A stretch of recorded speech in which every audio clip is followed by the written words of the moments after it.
What's up guys? It's episode 2 of our Kamsur adventure. Kasama natin si Alain, si Ivan, yan sa likod, yan yung dalawa.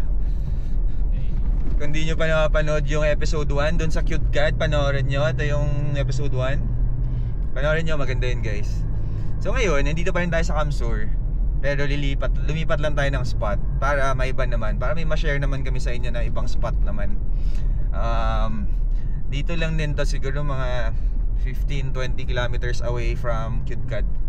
So tapusin nyo ng video guys. Abangan nyo, check nyo kung saan tong spot na to. Maganda to, mahabang beach, white sand din.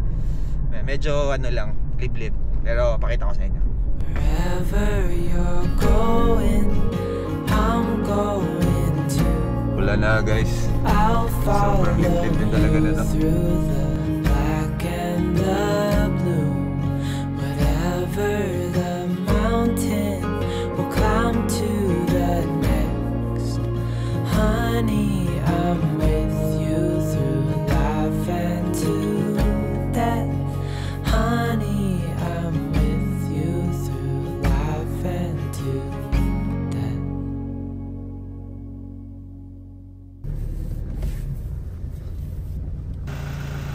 And dito tayo sa yung parang building nila sa entrance, Angelica. So guys, ito yung parang registration nila. Dito ka magre-register tsaka magbabayad ng entrance. Ayan. So, bago ka pumasok doon sa loob, kasi mahaba pa yan papuntang loob. Thank you ate. Yes, sir. Thank you. So tara, silip tayo sa loob. Tignan natin kung mag-overnight ba tayo dito o mag-day trip tayo. Pero napuntahan ko na to dati, nung event ng FJ Moto. Pero hindi kami nag-overnight dito. Dito yung finish line. Ito na yung pababa. This beach na yan, no? Uy, ay may mga kotse.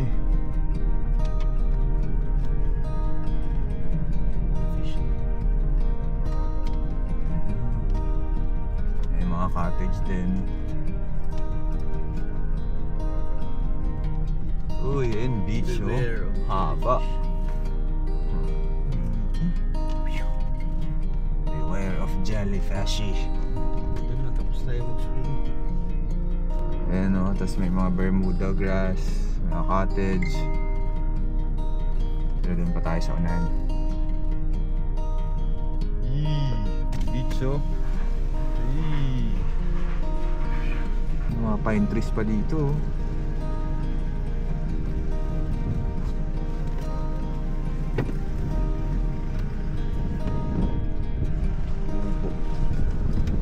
Swimming, no miming. Ganda, pine trees.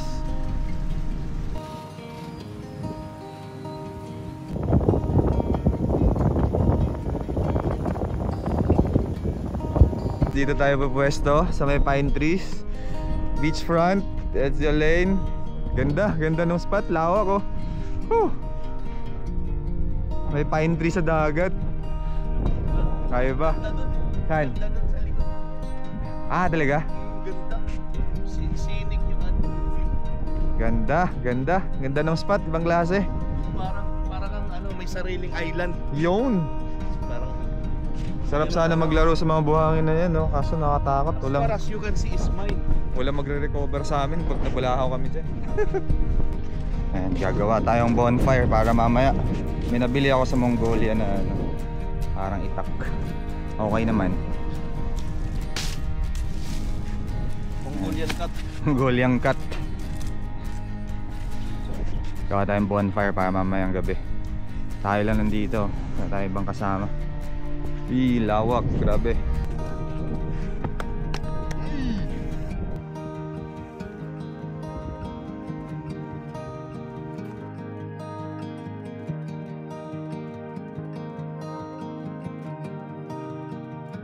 Ngayon ko lang na-realize, ang ganda pala dito sa Angelica's Paradise Beach Resort.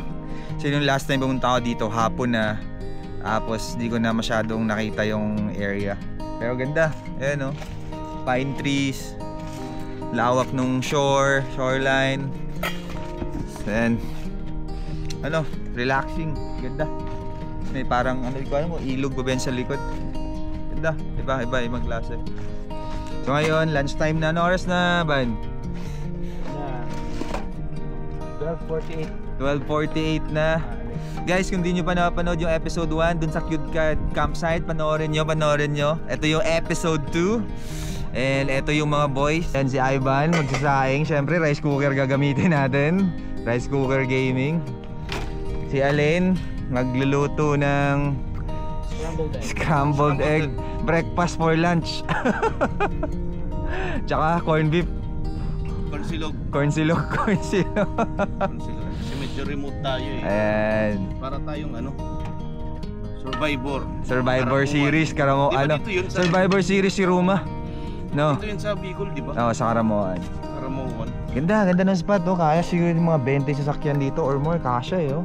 Lawak. Oo, mototesto no? Pang Pwede no? mototesto, imbitahin natin dito. Tapos sa Kidka din. Tapos Daldagon Peak. Ganda dito, ganda. Feeling ko nga, kasya siguro more than 20 rigs dito eh. Hanggang dun sa bungad pa siguro, kahit siguro 50 rigs eh. Ibang klase, ganda. And imbitahin natin yung mototesto dito next time. Tapos dito, tapos dun sa Cudcad, tapos sa Daldagon Peak.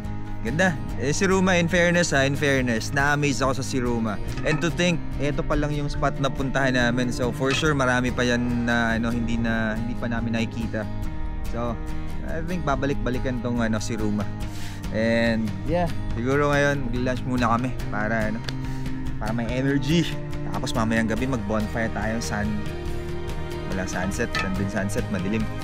Pero tingnan natin ano mga mangyayari today. Oh boys, ano impression mo dito ban sa spot natin? Ano eh, Sabi mo dito. maganda, wala na ako ibang masabi, maganda talaga.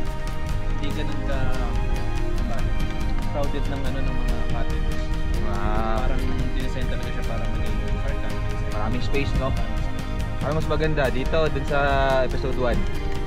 Mahirap. Pareho maganda. Pareho Pareho maganda. Magkaiba ng ganda. Safe. Magkaiba. Oh, Do, ano masabi mo dito? Ano? Gusto ko yung vibe.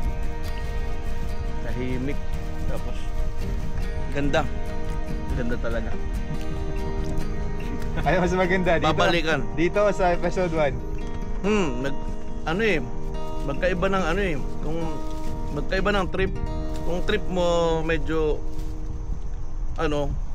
medyo off the grid. Ito dito. Medyo Off the grid o raw tapos medyo hiwalay ka sa sibilisasyon. Dito mararamdaman mo dito yan. Dito sa site na to. Doon sa kabila may sense of community kasi open mas medyo famous na resort ata yun mas kilala.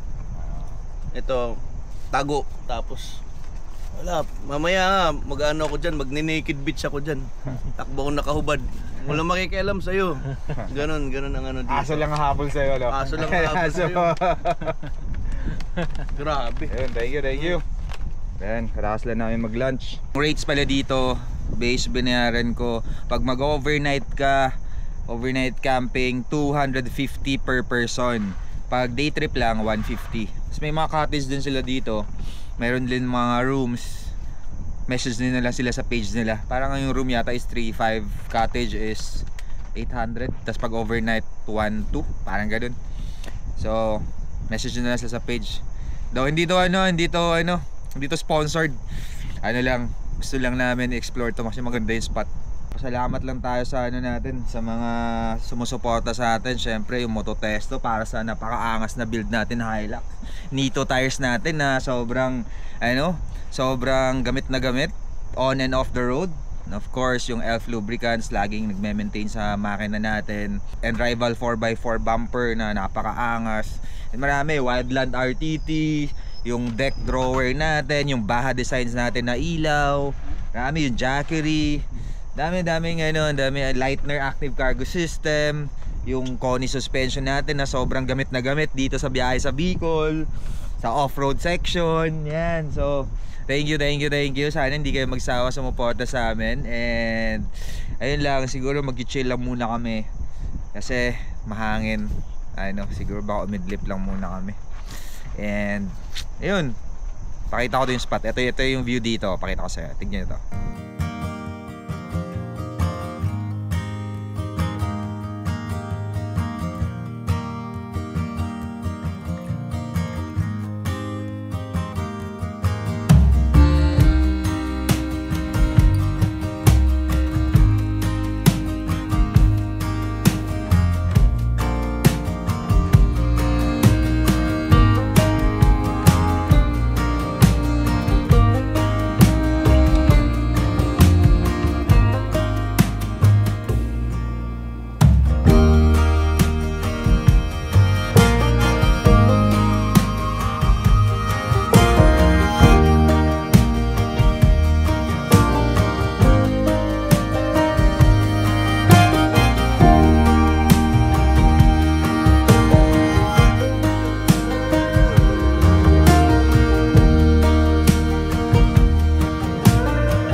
Parang ano siya, manipulation para mapunta ka sa trap. Kasi hindi na kasi nakasanayan eh. Mas maganda kasi yung ibang tao yung nagkikwento ng ginagawa. Pati sila, hindi mo sila kilala. Umuulan na, hindi na namin masindihan tong bonfire namin. Ayun na. Ayun o. Sama na ng panahon. Pero grabe, ganda dito. Ayan o. Lawak ng ano, shore.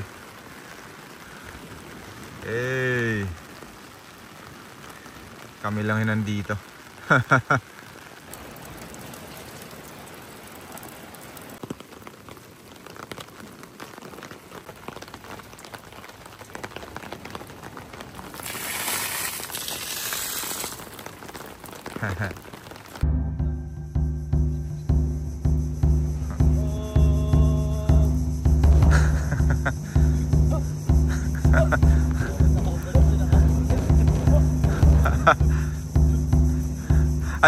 Anong tribo yan? Anong tribo yan?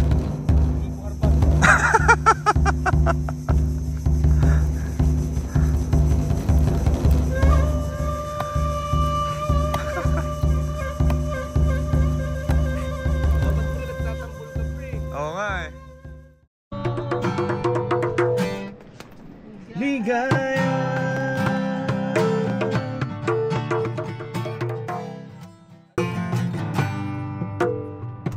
Panahon na naman ng pag-ibig. Panahon na naman. Panahon na naman ng pag-ibig.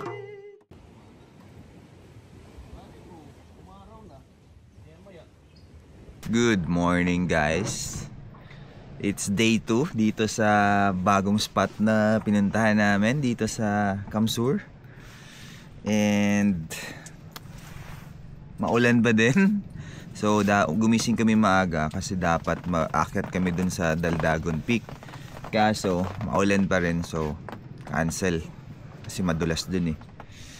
And isa lang challenge namin dito talaga sa camp dito sa Siruma, kahit dun sa unang spot, dun sa episode 1. Ano eh, maniknik talaga eh. Dami niknik. Kaya ayan o, ayan si Ivan. Na nagbubunot. Tapos ayan o, pinapausok namin. Kasi Makati yung niknik. So yun talaga yung challenge dito. Para sabi naman nila normal yan dito. Ang dami daw talaga. So hindi lang siguro kami ganun ka-prepared. Pero ayun, if ever pupunta kayo dito, ayun, mag-ready kayo. Mag-search nyo na anong mga pangontra sa niknik. And ayun, coffee lang. And then siguro mamaya bounce na tayo, balik na tayo Manila. Pero grabe, ganda dito. Siya maganda dito kasi may mga cottage oh. May cottage, pero may fee yan. Tapos malawak, may kuryente, may tubig, may gripo. May CR din pero medyo pang cowboy. Ganda, maganda. Sana hindi mo na dumugin ng tao to dito. Sayang ganda ng spot, ganda ng spot. Itong dalawang spot na pinunta namin sa Siruma, ito yung mga lugar na babalik-balikan namin. Ganda. And sana may ma-explore pa tayong ibang spot dito sa Siruma or sa Camsur in general. Tas, kung may mga alam kayo guys, comment nyo para ma-search namin and baka mapuntahan namin soon. Ano muna, chill muna tayo kasi babiyahe tayo mamaya, mababang biyahe to. Yeah. Morning boys. Morning. Morning. Nyog tayo, nyog. Oy, ayan o. Ano yan? Nogat. Nogat. Nyogat. Mahirap kagatin. Nyogat. Nogat. Yeah, morning. So guys, ito si Elaine, may message daw siya sa mga nangyayari ngayon sa bayan natin. Kasi uso yung corruption, mga nakawan ng pera ng bayan.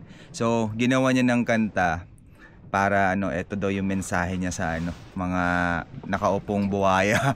ito, paparinig ko sa inyo. Pakinggan niyo yung lyrics pakinggan niyo yung lyrics. Paparinig ko sa inyo ito.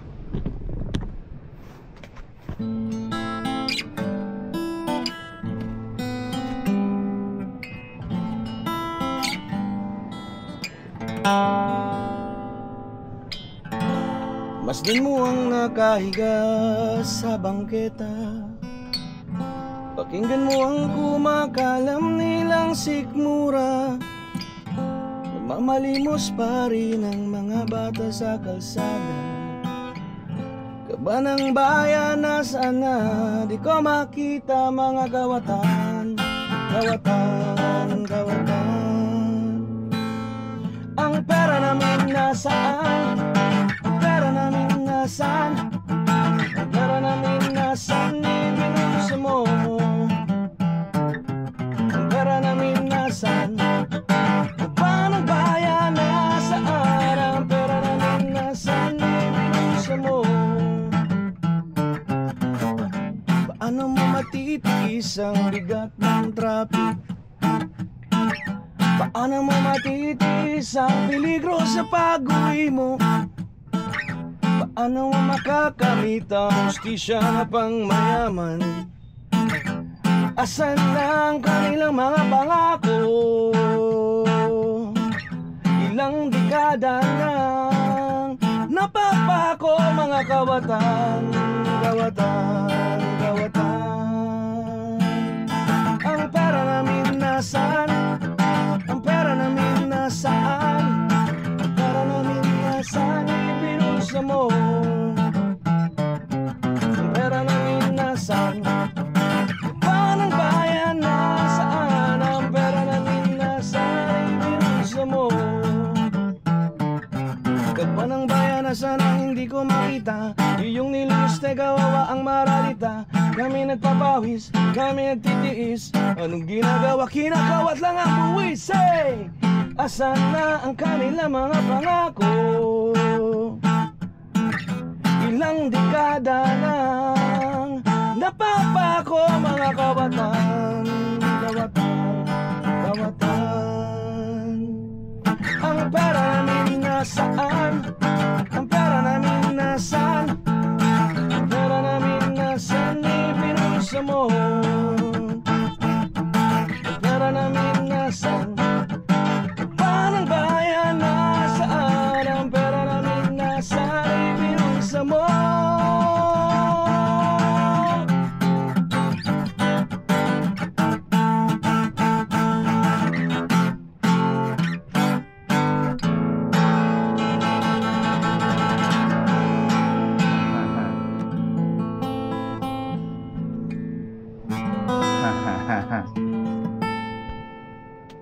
So ayun guys, narinig nyo na, lalim nung lyrics.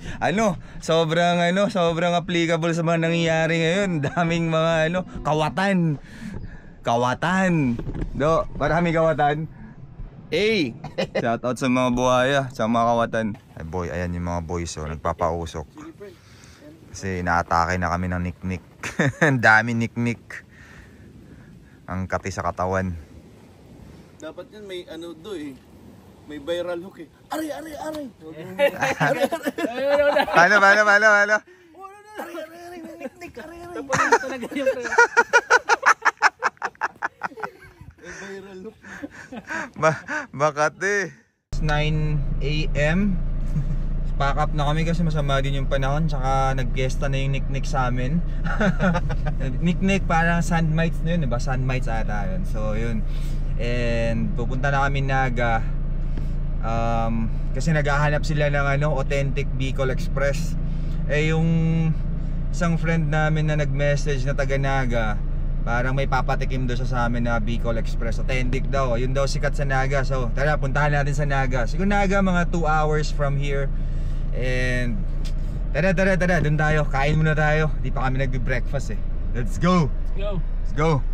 Hey.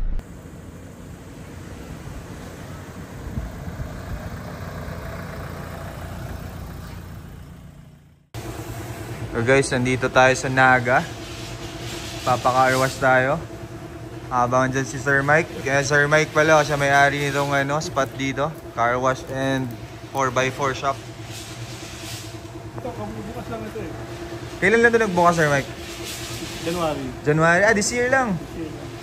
Pero ito car wash matagal. Ayan, PYR.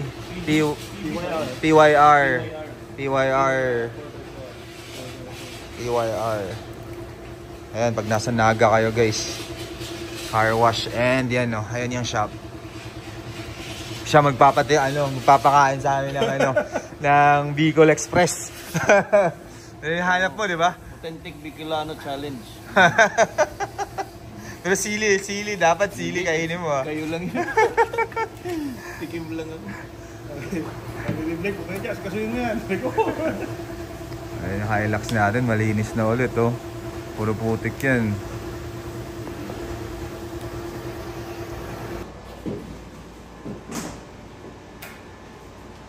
Ito yung Bicol Express na mas marami yung sili. Mas marami ngayon, yung maraming karne na eh. Oo, so ngayon kasi Sir Mike, di ba yung commercialized na karne na yung marami. Ito, yan. So ito, laing, mga Bicol talaga. Let's see. Ito si Sir Mike, Sir Jason, yan, sikat yan. Yan. Boys, kain tayo boys.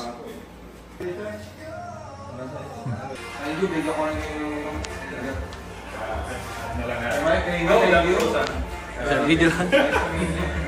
Sir Mike.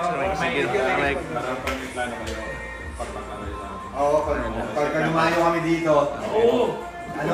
Para mas planado. Thank you. Okay guys, pauwi na tayo Manila. And gusto lang din natin mag-thank you kay Sir Mike and kay Sir Jason Pera para sa pag-treat sa atin sa lunch. Sarap. So na-achieve natin yung Bicol Express authentic na na tasting. Masarap ba boys? Sarap. Panalo. Pati yung laing panalo. Makakain ng batang hindi kumakain ng gulay. yung laing. Sarap. Si Sir Jason and si Sir Mike, never ko pa na-meet pero sobrang accommodating nila. And sabi nila marami pang spots dito sa Camsur na pwedeng bisitahin. And sana makasama natin sila doon sa mga pag-explore ng spots dito. And ayun, sobrang bait nila. Salute sa inyo, sirs. And guys, ayun, so dito na siguro tatapusin yung episode 2. Medyo mahaba-haba pa yung biyahe pa uwi. And yeah, kung hindi nyo pa napanood yung episode 1, panoorin nyo episode 1. Ito yung namin, Camsur Adventure Edition, episode 1 and 2. Oh, ayan si Alain. Yeah! Ayan si Ivan. Go! Taas na energy ng mga boys. Nakakain ng Bicol Express. Nakakain ng Bicol. So guys, yun lang. Thank you sa pagsama sa amin sa adventure na to. Kung umabot kayo sa part ng video na to, thank you. And abangan nyo yung mga next adventures namin. For sure, marami pa kaming parating na mga hidden spots. Thank you. Bye-bye.